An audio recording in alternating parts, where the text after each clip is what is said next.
ഉയിരിലലിയാൻ. രചനാ സംഭാഷണം രുദ്രപ്രിയ. എന്നിട്ട് നിന്റെ കണ്ണൻ സമ്മതിച്ചോ നീ കുഞ്ഞാണെന്ന് പറഞ്ഞപ്പോൾ? വിശ്വത്തിൻ്റെ ചോദ്യം കേട്ടപ്പോൾ കാശി അവനെ നോക്കി. എടാ, അവൾ അപ്പോഴേ പിണങ്ങി ഫോൺ വെച്ചു. എൻ്റെ കണ്ണാ, ഇങ്ങനെ മുഖം വീർപ്പിച്ചിരുന്നാൽ അച്ഛൻ്റെ മോളെ കാണാൻ ഒരു ഭംഗിയുമില്ല കേട്ടോ.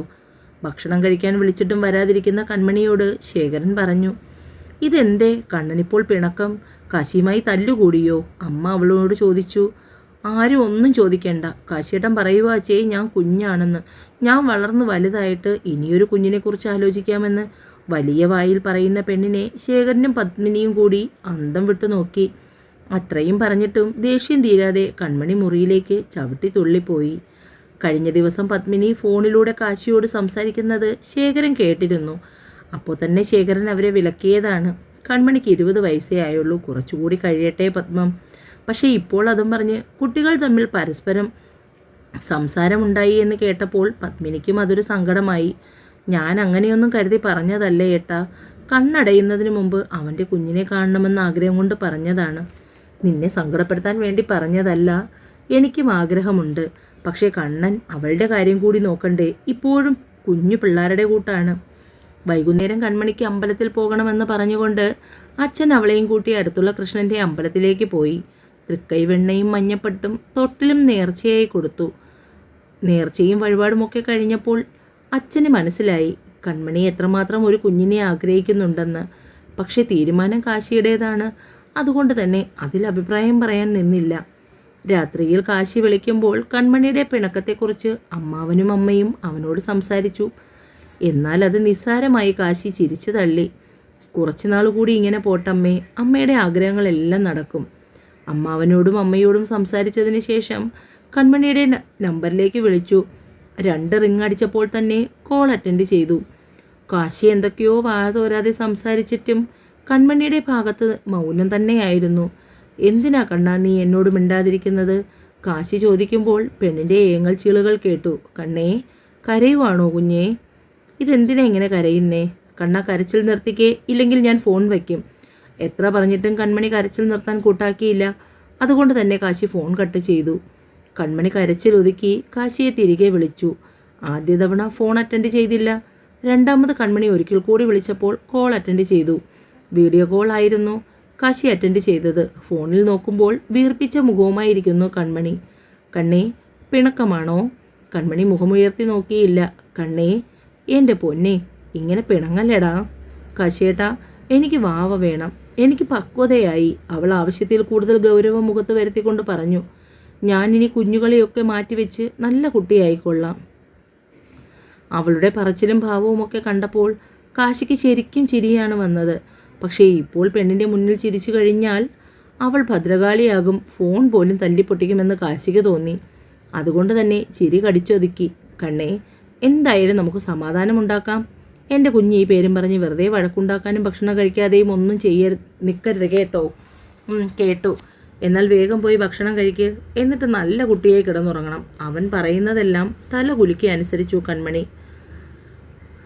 രാജീവൻ്റെ വീട്ടിൽ നിന്ന് അമ്മയും സഹോദരിയും ശേഖരനും കൂടിയാണ് പെണ്ണ് കാണാൻ പോയത്. കാശി വിളിച്ച് പറഞ്ഞതനുസരിച്ച് കൺമണിയെയും രാജീവ് നിർബന്ധിച്ചു കൂടെ കൂട്ടി. രാജീവിൻ്റെ പെങ്ങൾ രമ്യയ്ക്ക് കൺമണിയെ വലിയ ഇഷ്ടമാണ്.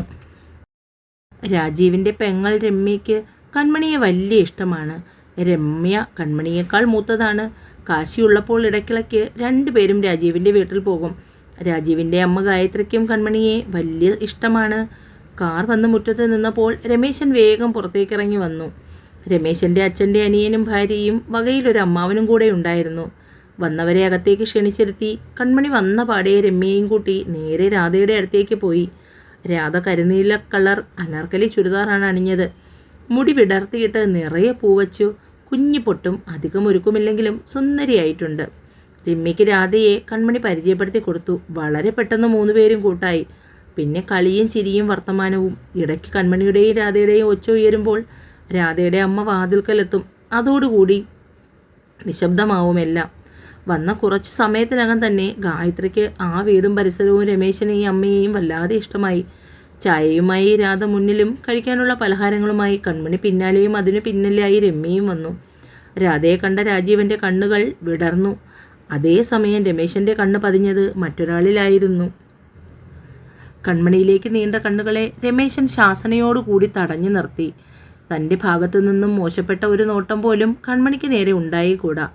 അവളുടെ ജീവനും ജീവിതവും എല്ലാം ആ കാശിനാഥനാണ്. സ്വന്തം കൂടപ്പറപ്പിനെ പോലെ രാധയെ അയാൾ ചേർത്ത് നിർത്തിയിരിക്കുന്നത്. അങ്ങനെയുള്ളപ്പോൾ ഒരിക്കലും അയാളോട് നന്ദികേട് കാണിക്കാനോ നീതികേട് കാണിക്കാനോ പാടില്ല. മനസ്സിൽ തോന്നിയ ഇഷ്ടം കുടിച്ചു മൂടിയതാണ്. പക്ഷെ അറിയാതെ നോട്ടം അവളുടെ നേർക്ക് നീണ്ടുപോയി. രാധയുടെ സ്ഥാനത്ത് മാത്രമേ തനിക്ക് അവളെ കാണാൻ പാടുള്ളൂ. രമേശൻ സ്വയം ശാസിച്ചു.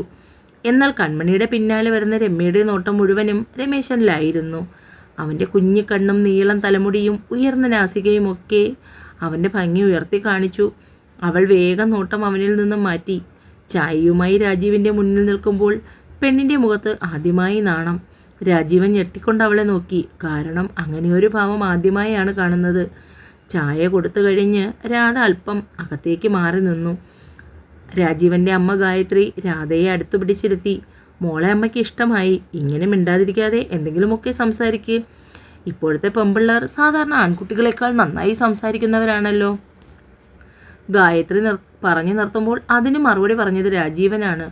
ഇവൾ മിണ്ടാപ്പൂച്ചയെ പോലെ ഇരിക്കുന്നത് കണ്ട് അമ്മ പേടിക്കണ്ട, വായ തുറന്നാൽ പിന്നെ അടയ്ക്കാൻ പാടാണ്.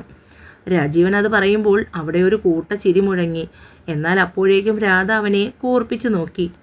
ജാതകങ്ങൾ നോക്കി പൊരുത്തമുണ്ട്. അപ്പോൾ പിന്നെ ബാക്കി ചടങ്ങുകൾ നമുക്ക് നോക്കാം. അടുത്ത നല്ലൊരു ദിവസം നോക്കി എല്ലാവരും കൂടി ചെറുക്കൻ്റെ വീട് കാണാൻ വരണം. ഏറ്റവും അടുത്ത മുഹൂർത്തത്തിൽ തന്നെ നമുക്ക് ജാതക കൈമാറ്റം നടത്താം. ജാതക കൈമാറ്റം നടത്തി 1 വർഷത്തിനകം കല്യാണം. എന്താ അങ്ങനെ പോരെ ഗായത്രി? കൂടെയുള്ള അമ്മാവൻ അദ്ദേഹത്തിൻ്റെ അഭിപ്രായം പറഞ്ഞു. അത് പിന്നെ ജാതക കൈമാറ്റം ഒന്നും വേണ്ട അമ്മാവ. നമുക്ക് 6 മാസത്തിനകം വിവാഹം അന്ന് നല്ല രീതിയിൽ നടത്താം. അതല്ലേ നല്ലത്? ഗായത്രി അവരുടെ അഭിപ്രായം തുറന്നു പറഞ്ഞു. വിവാഹം എന്നൊക്കെ പറയുമ്പോൾ നമ്മുടെ ഭാഗത്ത് നിന്ന് കുഴപ്പമില്ല. അവരുടെ അഭിപ്രായം പറയണ്ടേ? കാരണം ഒരുക്കങ്ങളൊക്കെ കൂടുതൽ അവർക്കാണ്. രമേശനും അമ്മയും എന്താ അഭിപ്രായമൊന്നും പറയാത്തത്? ഈ വീടും ഇതിനോട് ചേർന്ന 25 സെൻറ്റ് സ്ഥലവും മാത്രമേ ഞങ്ങൾക്കാകെയുള്ളൂ. ഇപ്പോഴത്തെ അവസ്ഥയിൽ 20 പവൻ്റെ സ്വർണവും 15 സെൻറ്റ് സ്ഥലവും രാധയ്ക്ക് കൊടുക്കാൻ ഞങ്ങൾക്ക് സമ്മതമാണ്. നിങ്ങൾക്കും അതിന് സമ്മതമാണെങ്കിൽ നമുക്ക് ഉറപ്പിക്കാം. ഇതൊക്കെ ആദ്യമേ പറയുന്നത് എന്താണെന്ന് വെച്ചാൽ പിന്നീട് ഇതിൻ്റെ ഒന്നും പേരിൽ ഒരു പ്രശ്നവും എൻ്റെ മോൾക്കുണ്ടാകരുത്. രാധയുടെ അമ്മ കാര്യം തുറന്നു പറഞ്ഞു. അമ്മ ഞങ്ങളെ വല്ലാതെ തെറ്റിദ്ധരിച്ചു. എനിക്കും ഒരു സഹോദരിയുണ്ട്. അവളെ നാളെ ഒരു വീട്ടിൽ കെട്ടിച്ചു വിടേണ്ടതാണ്. അതുകൊണ്ട് അമ്മയുടെ ഭാരിച്ച സ്ത്രീധനമൊന്നും ഞങ്ങൾക്ക് ആവശ്യമില്ല. രാജീവൻ അവൻ്റെ ഭാഗം വ്യക്തമാക്കി. അതുകൊണ്ടല്ല രാജീവ, ഞങ്ങൾ ഞങ്ങളുടെ കാര്യം പറഞ്ഞെന്നേയുള്ളൂ. രമേശൻ രാജീവിനുള്ള മറുപടി പറഞ്ഞു. എന്നാൽ പിന്നെ നമുക്ക് അങ്ങനെ തന്നെ തീരുമാനിക്കാമല്ലേ രാജീവ? ഗായത്രി ശേഖരമ്മാമ ഇടപെട്ടു. എങ്കിൽ അടുത്ത ആഴ്ച ചെറുക്കൻ്റെ വീട്ടിലേക്ക് പോകാം. ഇതിനിടയ്ക്ക് നല്ലൊരു ദിവസം നിശ്ചയിക്കാം. കൺമണി അച്ഛൻ്റെ കൈയും പിടിച്ച് അവരുടെ വീട്ടിലേക്ക് പോയി. അമ്മയെ അടക്കിയിരിക്കുന്ന സ്ഥലം ആകെ ചപ്പു കയറി കിടക്കുന്നു. അത് കണ്ടപ്പോൾ കൺമണിക്ക് വല്ലാത്ത വേദന തോന്നി. അരക്കൈവേരിയിൽ അമ്മാമ്മയെ ഇരുത്തി മുറ്റത്ത് വിരിച്ചിടുന്ന ചൂലെടുത്ത് അവിടെ ആകെ അടിച്ചുവാരി വൃത്തിയാക്കി. അമ്മയെ അടക്കം ചെയ്ത സ്ഥലത്തിന് ചുറ്റുമുണ്ടായിരുന്ന എല്ലാ ചെടികളും ചപ്പും പറിച്ചു മാറ്റി. അല്പനേരം അമ്മയുടെ അടുത്തിരുന്ന് വിശേഷങ്ങൾ പങ്കുവച്ചതിന് ശേഷം അവൾ നേരെ കുട്ടനെ കാണാൻ പോയി. അവിടെ ചെന്നപ്പോൾ അവരുടെ അമ്മയുടെയും മുഖഭാവത്തിൽ നിന്ന് തന്നെ അവൾ അവിടേക്ക് ചെന്നത് ഇഷ്ടമല്ലെന്ന് മനസ്സിലായി. അതുകൊണ്ട് തന്നെ കൂടുതൽ സമയം അവിടെ നിൽക്കാതെ തിരികെ ഇറങ്ങി. കാറിൽ കയറി അല്പനേരം കഴിഞ്ഞപ്പോൾ കൺമണി അച്ഛൻ്റെ മേലേക്ക് ചാഞ്ഞ് ഉറക്കമായി. ഗായത്രി രമ്യയും രാജീവും അത് നോക്കി ചിരിച്ചു. തിരിച്ച് വീട്ടിൽ ചെന്ന് അമ്മയോട് കല്യാണ വിശേഷങ്ങൾ പറയുന്ന തിരക്കിലായിരുന്നു കൺമണി. ഇതിനിടയിൽ അമ്മാവൻ കാശിയെ വിളിച്ച് കാര്യങ്ങളൊക്കെ അറിയിച്ചു. കൺമണിയെ തിരക്കുമ്പോൾ അവൾ അമ്മയുടെ അടുത്ത് വിശേഷങ്ങൾ പങ്കുവയ്ക്കുന്ന തിരക്കിലാണെന്ന് പറഞ്ഞു. വിശേഷങ്ങൾ പറഞ്ഞ് കൺമണി അമ്മയോടൊപ്പം തന്നെ കിടന്ന് സുഖമായി ഉറങ്ങി. ഇതിനിടയിൽ ഒരിക്കൽ കാശി കൺമണിയുടെ ഫോണിലേക്ക് വിളിച്ചെങ്കിലും അമ്മയാണ് എടുത്ത് സംസാരിച്ചത്. അവൾ ഉറക്കമാണെന്നറിഞ്ഞപ്പോൾ ഉണരുമ്പോൾ വിളിക്കാമെന്ന് പറഞ്ഞു വെച്ചു. കാശിയേട്ടാ, ഇന്ന് രാധയുടെ വീട്ടിൽ ചെന്നപ്പോൾ രാധയുടെ അമ്മയും ചോദിച്ചു എന്താ വിശേഷം ഒന്നും ഇല്ലേ കൺമണിയെന്ന്. അത് കഴിഞ്ഞ് കുട്ടേട്ടനെ കാണാൻ പോയപ്പോൾ ഏട്ടത്തിയും ഏട്ടത്തിയുടെ അമ്മയും ഒരുപാട് കുത്തുവാക്ക് പറഞ്ഞു. കല്യാണം കഴിഞ്ഞ് 7-8 മാസം ആയില്ലേ കൺമണി, വിശേഷമൊന്നുമില്ലേ എന്ന് ചോദിച്ച് കളിയാക്കി. എല്ലാവരും എന്നെ കളിയാക്കുക കാശിയേട്ടാ. എനിക്ക് വാവ വേണം. അടുത്ത പിണക്കത്തിലേക്കുള്ള വട്ടം കൂട്ടുകയാണ് കൺമണി എന്ന് കാശിക്ക് ഇതിനോടകം തന്നെ മനസ്സിലായി. തുടരും. എന്നെ വായിക്കുകയും കേൾക്കുകയും ചെയ്യുന്ന കൂട്ടുകാർ ചാനൽ സബ്സ്ക്രൈബ് ചെയ്ത് സഹായിക്കണേ കൂട്ടുകാരെ. വേൾഡ് ഓഫ് രുദ്രപ്രിയ എന്ന ചാനലും കൂടി എൻ്റെ പ്രിയപ്പെട്ട കൂട്ടുകാർ സബ്സ്ക്രൈബ് ചെയ്യണേ. എങ്കിലേ ഞാനിടുന്ന സ്റ്റോറീസിൻ്റെയൊക്കെ നോട്ടിഫിക്കേഷൻ കിട്ടൂ.